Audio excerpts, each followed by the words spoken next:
What's up? Welcome to Fashion Forecast. My name is Nanaya. This is Oneplay, Oneplay Africa, where the best conversations are held, where you need to know what you need to know and why we are saying what we are saying. We will explain it into details. Today we are having a conversation about the whole Afro-Dancehall and African Dancehall, but not the comparison between who is the African king of dancehall or Afro-Dancehall owner. We are having a conversation about the culture, the fashion conversation, the fashion style, culture in the dancehall fraternity.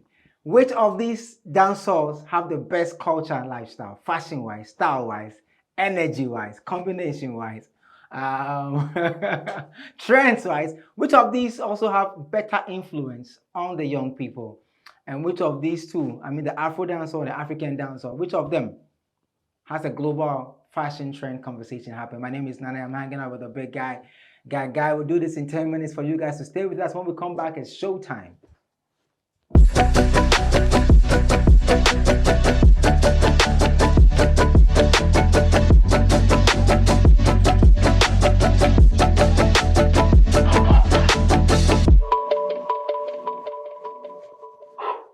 The most beautiful thing I like about the opening, the opener is the sound that I can then go it puts some energy inside you. Yeah, it's like it's very, very smooth. It's smooth. It's like Charlie, get ready, you know. Vibe, yeah. Bro, how be you? Charlie, I did. What's up? Awesome time as usual. Yeah, it's been a whole week. Yes, it's been a whole weekend. We kicked off the fashion forecast show last time we were here, and we discussed how young people can go into,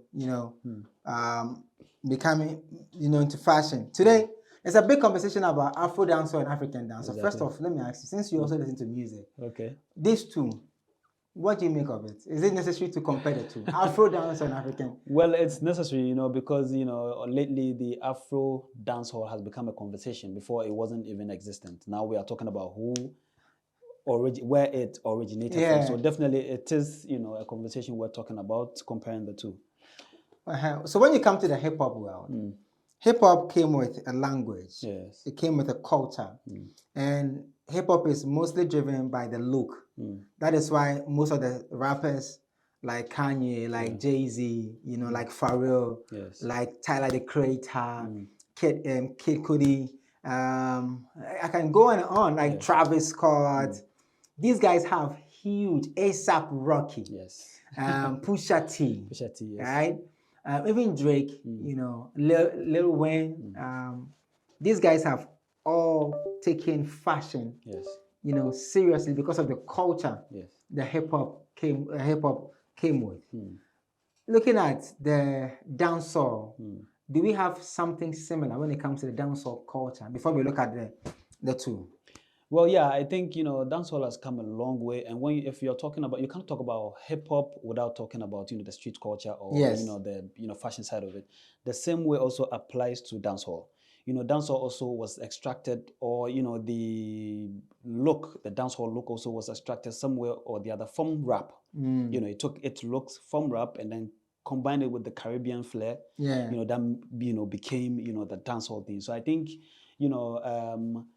that is where we have the conversation from. Yeah. You understand? So dancehall also has its own fashion and everything. Exactly. It has its own culture. It has this, it gives you that loud, colorful, breaking all the rules kind of vibe. That is dancehall for you. But I don't see the biggest, okay, so let's say the biggest dancehall artist. Let's say, I mean, who? It's not disrespect. So let me start from the ones I know, right? So let me say, Beanie Man, come to Bounty Killer, come to I don't want to Movado, Popcorn. No, I wanted to stay with the Beanie Man, I don't see them as compared to how the hip hoppers, show off when it comes to fashion. I don't see it. I don't know if dancehall has a core fashion statement. Well, on the contrary, that's why I'm saying that, the dancehall itself, fashion-wise, took inspiration from rap. So it just took it from that side and then, also added that flair from the Caribbean side to it. So if you're looking for like one identity as in this is dancehall, you may be confused. But if you look at the complete dancehall, artists like Movado, Vibes Cartel, and all that, you could see something that is common amongst them, which is the loud sunglasses, loud, chains. They break all the rules with the chains. They wear colorful. The two watches. They wear colorful. It's not that they don't even wear brands. They wear brands and they do something we call color blocking. They can wear Gucci, Louis Vuitton. In fashion, it is wrong. But for them, because of the loud nature of what they are doing, they need to catch your attention, whether you like it or not. Like, are you familiar with Elephant Man? Yeah, exactly. No, because Elephant Man, Elephant Man kind of fashion. Trust me, we grew up on Elephant Man. I remember when we were in secondary school. Yeah. When we had jams and all those things, almost everybody wanted to look like, because around that time there was the Sean Paul, there was Elephant Man. There was this loud craze for dancehall. I think dancehall was very loud over then. So fashion-wise, instead of Sean Paul, we're looking at Elephant Man, because he will blend the colors. You won't like it, but you will like him. At the same time. But the kings of the dancehall family, like the leaders of the dancehall community, in terms of like the generation now, will be Vibes Cartel and will be Movado. And because they have led for over time. Sure. Not to say that Beanie Man and the rest haven't. They have Sean Paul, Shaggy. Yes. They've also had their time. Exactly. But when we talk about the longevity, the longevity and the most loved, the most favored, or the most followed, will be these two, because they have built a culture over time. All I see Vibes Cartel will be shorts and t-shirts and two watches. Yes. And breaking the rules with a chain. Exactly. I don't see that's nothing. Well, yeah, like I told you, like it stems from where it comes from and what it has become. They've made it the hip hop culture that they copy from hip hop for they don't joke. Exactly. Like recently, there's a video where A$AP Rocky was with his Rihanna, baby mama, and even in the pregnancy mood, the two of them said. Then they shudder. Yes. But what I'm saying is, this dancehall fraternity from the 2000s coming down have made it a norm. So even now, the new school, you have no choice than to look like that. Nobody has a handbook on fashion or how to look as far as dancehall is concerned. But these people, the pace setters, the names you have mentioned, have made it a thing. So now, even if you're in Ghana or Swedro or something, you are doing dancehall, you need to look like that. Would you say that the dancehall also champion the whole streetwear agenda, because they normally appeal to what they call ghetto youth? I wouldn't say that. I think the perfect way to describe, where dancehall, style also came from will be borrowed. They borrowed a lot from the hip hop fraternity. You understand? Somebody also says that, that is why around a certain period, you could see a lot of collaboration between the dancehall artists and the hip hop artists, because they have a lot in common as far as fashion is concerned, style and all those things. Even, I don't know, you are the music person. I mean, from the beats and all those things, you could tell the directions that they take from that. But in the hip hop world, every major, let's say most artists have their own brands. Some of them have sneakers. Yes. Some of them have jewelry. Some of them have perfumes. Yes. The likes of Jay-Z brought the rocker wear. Yes. Diddy brought Diddy had his Sean John. Did the dancehall community breed such? I don't think so. It will be highly impossible, because for dancehall, we cap the brands. Dancehall artists get money. It won't make you not say you get money. It won't make you not say you wear Louis Vuitton, you wear Gucci. So he would rather wear it for you to see that, okay, this is what I'm wearing. You understand? So theirs came from that particular direction. I don't know if you get what I'm saying. Yeah, I do. Exactly. So they don't have a particular direction. Theirs is that they buy the brands, they color block, they break all the rules. If you come to sunglasses, they wear the size that is not theirs. When it comes to the chains, all the chains you get from room inside, if you wear them, either symmetrical or not, gold, silver, you go wear them. You understand? Because dancehall itself is a loud music. It is like a craze. It is, it's energy. It's energy. It comes with a lot of, loudness and all those things. So it has to show in the outfit. Let's bring it home then. Now, there's a big conversation about the Afro-Dancehall and the African Dancehall. Yeah. Now, which of these two would you say has the most fashion when it comes to the culture that they both represent? Okay, well, if this one, I think we can draw a huge distinction between, you know, the Afro dancehall and then the dancehall. Why? Because Afro dancehall is more tailored. Afro dancehall go wear the brand, you go wear Gucci, but it go blend them with some, you know, tailored or some locally made outfit to make you know that I'm doing dancehall, but I'm fusing it with the Afro, you know, thing. You understand? Exactly. So that is the difference. So Afro dancehall, if we're talking about mass appeal, even though, you know, Afro dancehall is young, but if we are talking about, you know, mass appeal and that one that, you know, has the potential of, you know, having international global impact and all that, I think, you know, the Afro dancehall, because it is more calculated, it is more, you know, planned, if I may put it, than, you know, the dancehall. The dancehall look is more like breaking the rules, while this one is more calculated and shows a certain direction. You know, if you see an Afro dancehall artist, even though you see him wearing the brands, but you can easily tell where he's coming from. But Samini is African dancehall king, and Shatta is also the African dancehall king. Yes. Between these two, who has a more better fashion statement?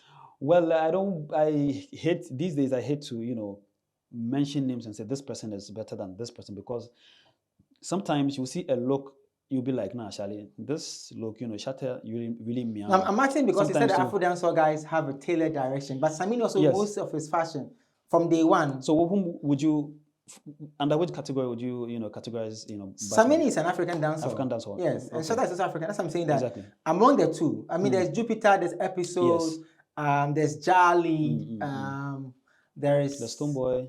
No, Stone's African Afro dancehall. Afro dancehall. Okay, you're talking about. Yeah, I'm talking about the African dancehall. Okay, you know, those who are claiming to do African dancehall. You know, and if you look at how you explain the two, saying that when it comes to the Afro dancehall, they are more tailored. They try to blend it with maybe urban, traditional influence, like maybe the local cloth or make it a white tee, something. Yes. Because African dancehall artists, they don't really wear much. They wear tees and normal tees, and because if you look at Popcorn, for instance, he might be wearing something very expensive, but it's just tees and.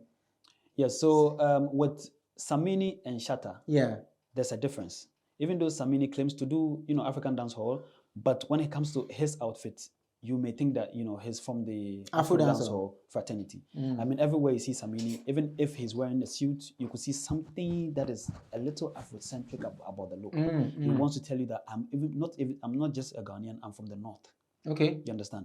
So if I'm to point one Ghanaian artist whom I would say that, you know, rocks outfit that, you know, you can easily, you know, trace to Ghana or the north, that would be Samini. Oh, okay. So even though he does, you know, dancehall, but his outfit, you know, also says that, you know, I'm from here, but I'm also doing this one. So the Afro dancehall usually has something Afrocentric. Exactly. Oh wow, I see. So for them, their fashion is more urban, it's more contemporary, it's more hip hop. Exactly. But these guys in the African dancehall, they have a bit of, you know, Afrocentrism. Is there a Shatta Wale image in your head that you can paint? That's like a typical dancehall look. Well, yes, Shatta also does, you know, the color blocking sometimes. He also does the loud jewelries when it comes to the rings and all those things. Even his hands. His hands, you know, he goes overboard. Yeah. All the fingers are wearing the rings, and, you know, the chains and everything. Sometimes he wears two watches. You know, that is a typical dancehall look for you. You get my point? Even though sometimes I see Shatta better looking in the formal, but yeah, he's a dancehall artist and he needs to look the part. So that's why, like, sometimes in the video, like some of his music videos, you see him wearing singlets. Yes. You know, pulling one leg up, one trousers up. Exactly. So that's about breaking the rules. And one rule in fashion is to break all the rules. You know, nobody's gonna catch you. You're not breaking any law. You get the point. So whatever you do to grab some attention, I mean, you do it. And dancehall artists, they do it the best. So these two. So now let's try and bring it down so that we can wrap up. But so now these two are battling it out with the Afro dancehall and African dancehall. As a fashion expert and a styling enthusiast, somebody who knows how to put it together, looking at these two, which sector or which group would you think, like without being biased, stands out? Well, it depends. If you're looking at the look or the genre that gives, you know, the most rebellious, most energy, then definitely you go for, you know, dancehall. If so the most rebellious, the most energetic, that breaks all the rules. They don't care. A bit of rascal. Exactly. They don't care. Like reckless. Then you go for the dancehall.